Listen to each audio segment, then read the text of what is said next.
Señores y señores, tengan todos ustedes muy buenos días. Les agradezco por su presencia. Vamos a conversar acerca de reanimación cardiopulmonar en gestantes.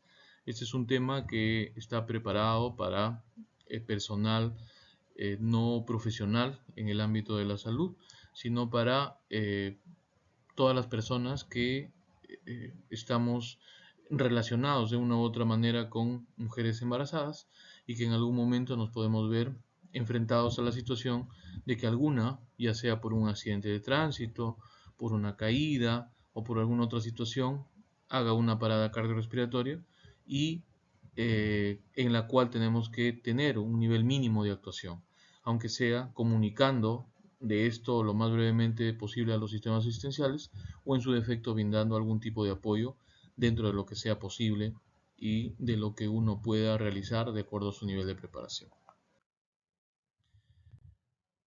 El concepto de parada cardiorrespiratoria hace alusión a una situación en la cual se produce una interrupción de la circulación y de la respiración espontáneas. Es decir, la persona no respira, la persona no tiene circulación sanguínea.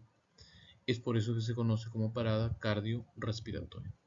El diagnóstico de esta situación es eminentemente clínico y se basa en la presencia de inconsciencia, es decir, la persona no responde al llamado. Se basa en la identificación de apnea o respiración agónica. Apnea significa que no es posible identificar que la persona esté respirando.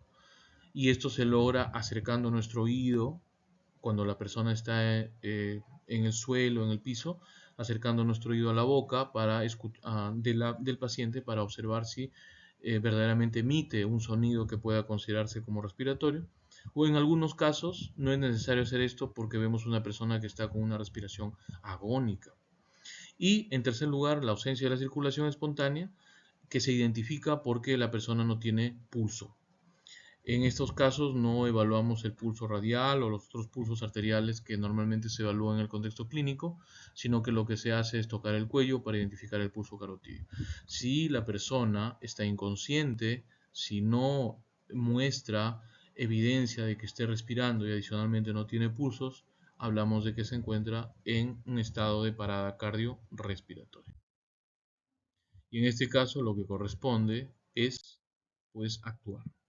¿Cuál es su objetivo de conocer sobre este tema de reanimación cardiopulmonar en la gestante? En primer lugar es lograr una estabilidad materna siguiendo los mismos lineamientos de la paciente no embarazada. Esto es importante, ¿no?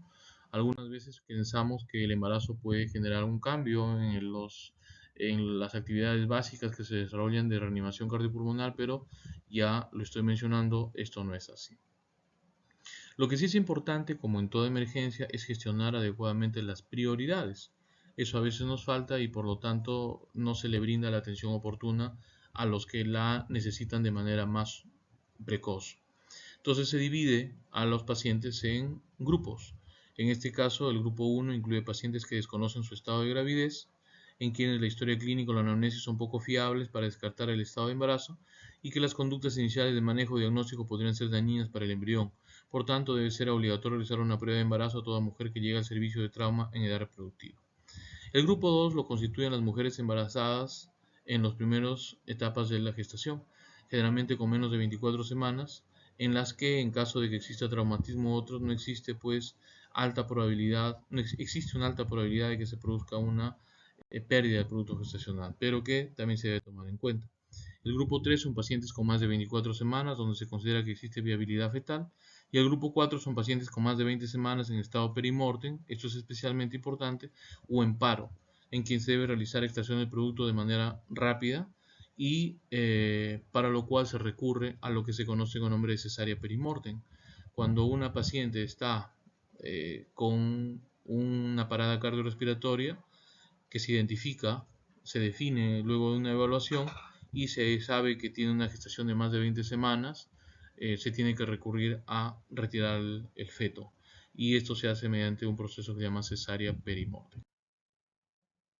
Ahora, a nivel prehospitalario, ¿qué es lo que se puede hacer? Y eso es lo que hace el público en general. Bueno, identificar la condición de la paciente y también cuál es el estado actual del embarazo. Y luego de eso se tiene que seguir lo que se conoce con nombre de ABC primario. El ABC primario implica, en primer lugar, a garantizar la vía aérea, abrir y despejar con las maniobras corrientes, asumiendo siempre una posible lesión cervical. Hay que tener cuidado con eso. No hay que olvidar que una paciente, por ejemplo, que sufrió un trauma, podría tener también un trauma cervical, y al hacer maniobras a nivel cervical se podría lesionar la médula espinal cervical. En segundo lugar, se tiene que garantizar la respiración, ¿no? Hay que verificar si la paciente respira de forma espontánea. De lo contrario, se tiene que iniciar ventilación con presión positiva utilizando dispositivos como el que comúnmente llamamos AMBU. En caso de que la paciente se encuentre inconsciente o independientemente de si respira o no, siempre hay que realizar la maniobra de Shellick. Esto es importante en gestantes, ¿no? Porque existe un mayor riesgo de broncoaspiración. En tercer lugar, el tercer componente del ABC es la C de circulación, en la cual se tiene que evaluar la frecuencia y calidad del pulso, llenado capilar, temperatura de la piel y el estado de conciencia.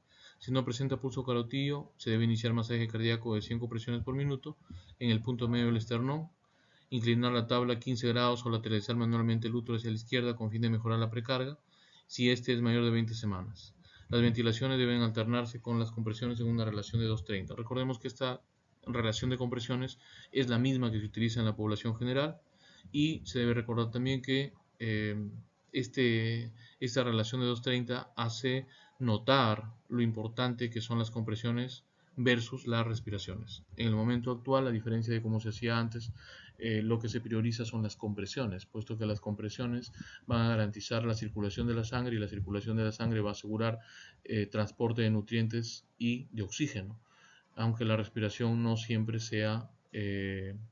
no esté completamente bien. El hecho de disminuir la importancia de las respiraciones tiene que ver también con la transmisión de algunas enfermedades como el VIH, ¿no? Antes se propugnaba la respiración boca a boca u otro tipo de contactos que actualmente están proscritos. El diagnóstico diferencial puede establecerse con lo que observamos acá en la diapositiva, ¿no? Las 5H y las 5T. Hipoxia, hipercalemia, hipotermia, hidrogeniones, acidosis, hipovolemia.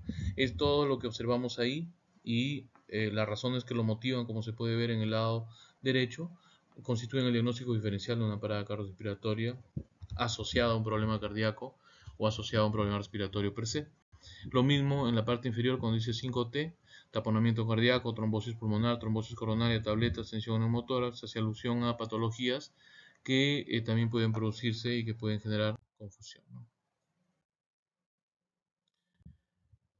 Bueno, ¿qué conclusiones podemos sacar con respecto al tema de la reanimación cardiopulmonar en gestantes? De primera intención debemos decir que en el momento actual el trauma es la causa no obstétrica más frecuente de parada cardiorrespiratoria. Debemos decir que los cambios fisiológicos del embarazo enmascaran los signos y síntomas tempranos de lesión materna.